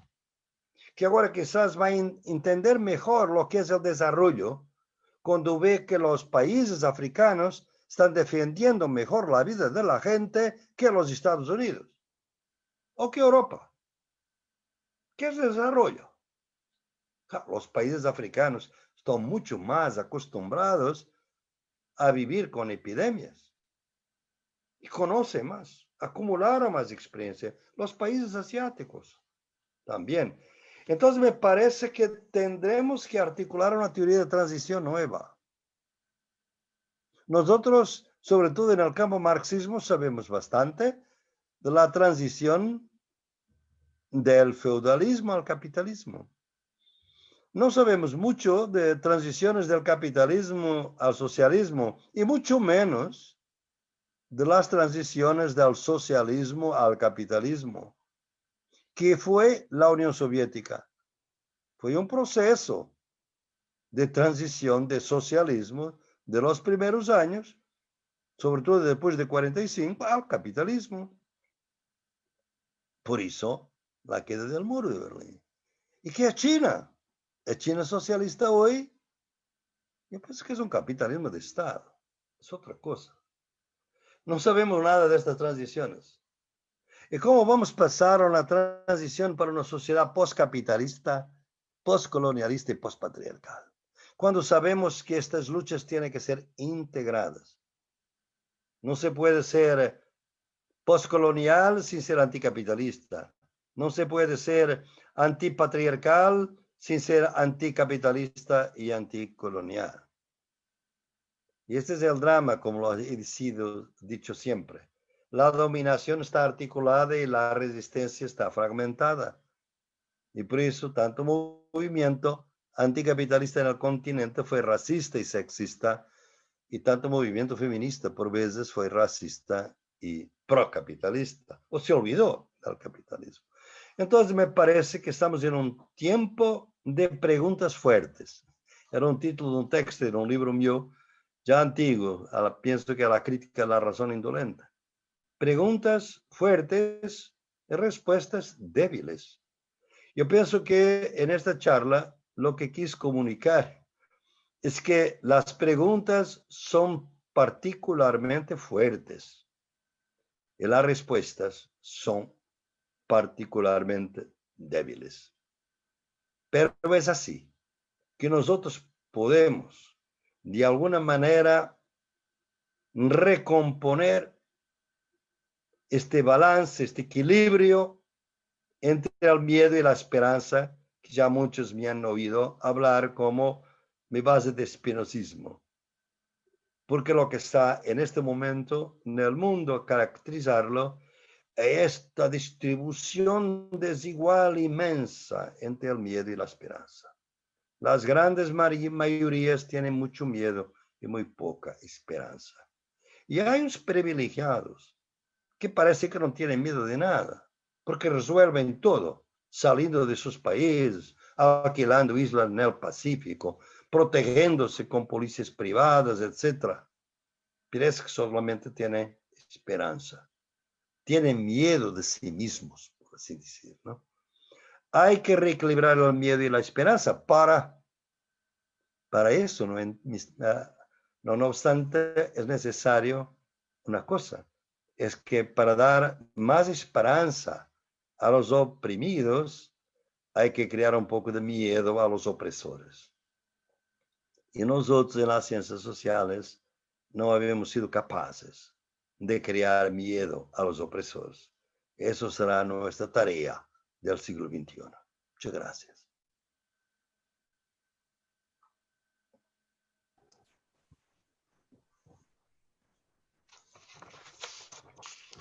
Bien, agradecemos las palabras del doctor Boaventura de Sousa, mientras mi colega Felipe repara el micrófono respectivo. Vamos a dar inicio, de acuerdo a lo programado, con la ceremonia de otorgamiento del grado del doctor honoris causa por la Universidad Nacional del Altiplano al doctor Boaventura de Sousa Santos. Doctor Porfirio Enrique Salas, rector de la Universidad Nacional del Altiplano. Doctor Paulino Machaca Ari, decano de la Facultad de Ciencias Sociales. Doctor Boaventura de Sousa Santos, docente de la Universidad de Coimbra, Portugal. Doctor Adrián Escribano, docente de la Universidad de Buenos Aires y doctor honoris causa por la Universidad Nacional del Altiplano. Doctor Jaime Ríos Burga, presidente de la Asociación Latinoamericana de Sociología, ALAS. Doctor Edwin Catacora Vidangos, presidente de la comisión organizadora del Simposio Internacional Pensar en el Bicentenario, Desafíos de las Ciencias Sociales en Tiempos de Pandemia, una mirada multidimensional. Ponentes, docentes, estudiantes, académicos y distinguidos presentes en esta sala virtual internacional, público en general que nos sigue a través de las redes, vamos a dar inicio al programa de la ceremonia de otorgamiento del grado de doctor honoris causa por la Universidad Nacional del Altiplano de Puno al doctor Boaventura de Sousa Santos. Con la venia del señor rector, vamos a dar inicio a la ceremonia, para lo cual invitamos al doctor Juan Inquilla Mamani, docente de la Escuela Profesional de Sociología, para que dé lectura de la hoja de vida del doctor Boaventura de Sousa Santos. Adelante, doctor Juan Inquilla.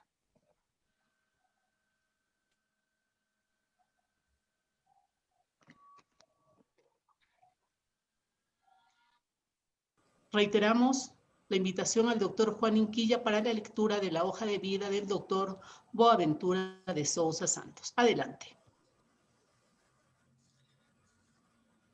Doctor Juan Inquilla, ya está aperturado el micrófono. Sí. Puede usted iniciar.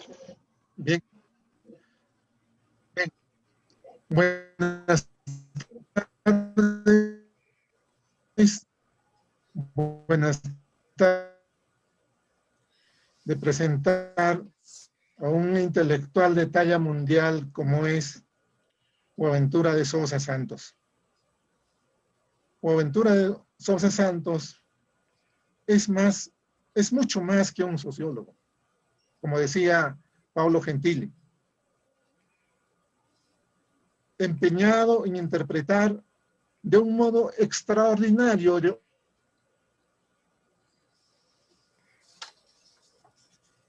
y original los asuntos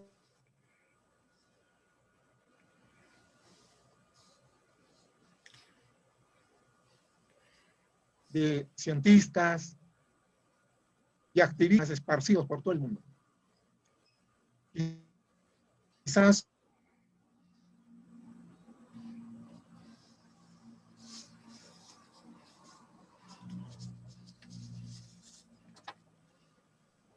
por favor, vamos a solicitar al doctor Inquilla que pueda mejorar el audio, por favor. se está entrecortando. Si fuera posible, por favor, doctor Quinquilla.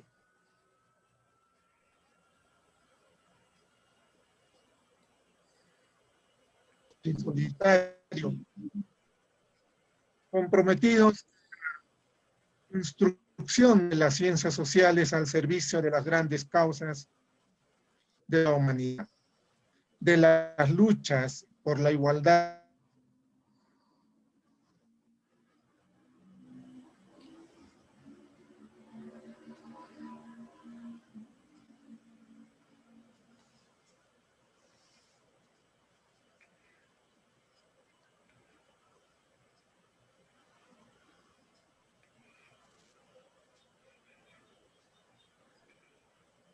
Tal vez si sale y vuelve a entrar. Preocupaciones que se inscriben en la mejor de las tradiciones del pensamiento social y crítico, por supuesto. La emergencia y las luchas.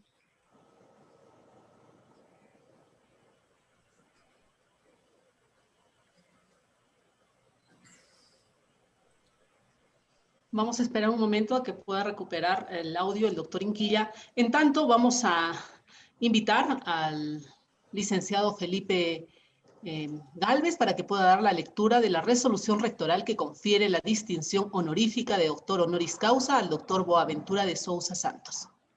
Muchas gracias.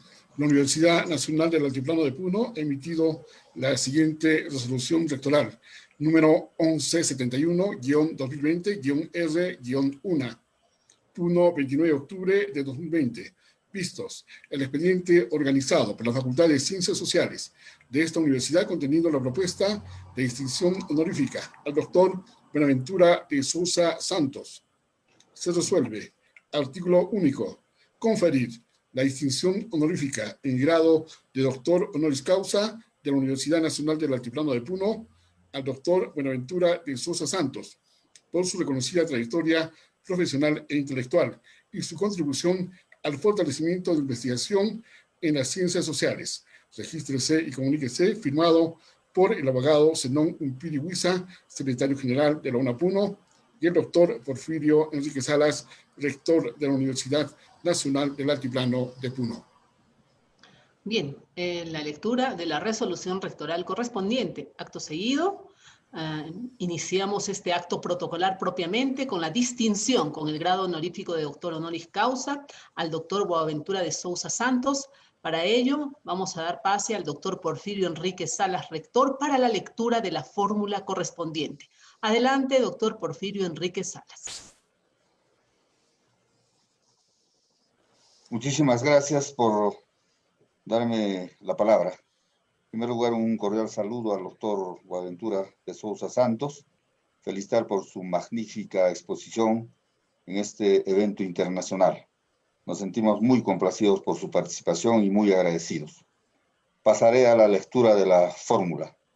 Señor doctor Boaventura de Sousa Santos, por la autoridad que nos da la Ley Universitaria 30-220 y el Estatuto de la Universidad Nacional del Altiplano de Puno, le confiero el grado de doctor honoris causa.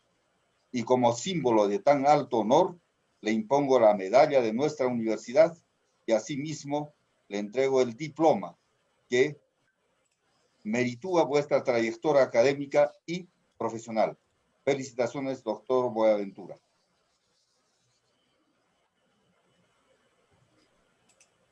Le agradezco muchísimo este honor. No sé cuándo puedo hablar, Judy, después me Claro dice. que sí.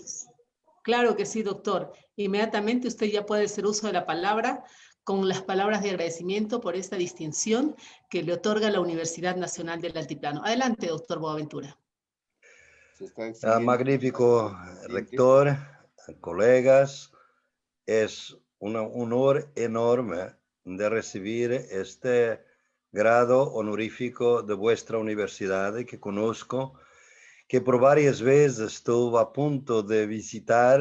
La última fue muy reciente, pero realmente esta pandemia nos ha traicionado y espero que podamos en alguna manera vencer ese obstáculo e ir. Y por eso Es un gran honor para mí. Quiero y conozco trabajo de muchos de nuestros colegas, que ahora soy miembro de esta universidad también, y que respeto y somos luchas sobre todo la responsabilidad social de esta universidad peruana. Quiero agradecerle de mi corazón este título honorífico y decirle que seguiré haciendo todo para poder merecer este grado, y estoy al servicio también con mucha lealtad y humildad al servicio de la universidad para que pueda disponer de mis servicios cuando piensen que son útiles. Muchas gracias, magnífico rector. Muchísimas gracias a usted, doctor Boaventura de Sousa. Enseguida, para las palabras de agradecimiento, anunciamos la participación del doctor Paulino Machaca Ari, decano de la Facultad de Ciencias Sociales, quien también tendrá a cargo clausurar este importante evento, Simposio Internacional, Pensar el Bicentenario, Desafíos de las Ciencias Sociales en Tiempos de Pandemia, una mirada multidimensional. Adelante, doctor Paulino Machaca. Distinguidas autoridades, connotados expositores, participantes nacionales e internacionales. La Facultad de Ciencias Sociales de la Universidad Nacional del Altiplano, desde Puno, Perú, cuna del Imperio de los Incas, expresa un saludo a todos los profesionales, investigadores y estudiantes del área de ciencias sociales de las universidades de América Latina y el mundo. El Simposio Internacional Desafíos de las Ciencias Sociales en Tiempos de Pandemia, una mirada multidimensional, ha sido organizado con el objeto de intercambiar resultados de investigación, experiencias, avances, enfoques y nuevos paradigmas del desarrollo social, impacto social del coronavirus en la sociedad, a fin de consolidar la unión de los profesionales de ciencias sociales de América Latina y el mundo. La realidad virtual y la era de la transformación digital, estas dos jornadas, 5 y 6 de noviembre de 2020, ha permitido congregar a muchos académicos, investigadores y estudiantes del área de ciencias sociales para analizar, discutir y debatir los grandes desafíos de ciencias sociales en tiempos de pandemia, abrir espacios de discusión, debate y visualización de las experiencias de las organizaciones sociales que viven y trabajan en contextos de pandemia, analizar las estructuras públicas, privadas, sobre todo el tema de educación y salud. Cada uno de los participantes han aportado y contribuido propuestas y alternativas interesantes en el pensamiento crítico, el hito histórico de llegar al bicentenario como un país con grandes brechas y desigualdades, por lo que urge una reforma de Estado, cambios sustanciales a raíz de las profundas transformaciones a fin de construir un país con igualdad de oportunidades y visión de futuro. A pesar de la adversidad, saldremos adelante. Este virus no nos vencerá, nos hará más fuertes.